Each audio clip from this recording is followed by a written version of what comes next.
ಆದಿ ಚುಂಚನಗಿರಿ ಕಾಲಭೈರವ ಸನ್ನಿಧಾನದಲ್ಲಿ ನಾಯಿಗೆ ಮೊದಲ ಆದ್ಯತೆ, ಮೊದಲ ಮಂಗಳಾರತಿ. ಹೌದು, ಭೈರವನ ವಾಹನ ನಾಯಿ. ಆದ್ರೆ ಹೇಗಾಯ್ತು ಅನ್ನೋದು ಯಾರಿಗೂ ಗೊತ್ತಿಲ್ಲ.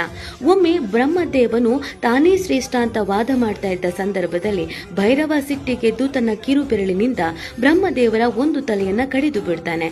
ಅಲ್ಲಿಗೆ ಬ್ರಹ್ಮ ಹತ್ಯಾ ದೋಷ ಭೈರವನಿಗೆ ಅಂಟುಕೊಂಡ್ ಬಿಡತ್ತೆ. ಅದರ ಶಾಪ ವಿಮೋಚನೆ ಮಾಡಿದೆ ಈ ನಾಗಿ.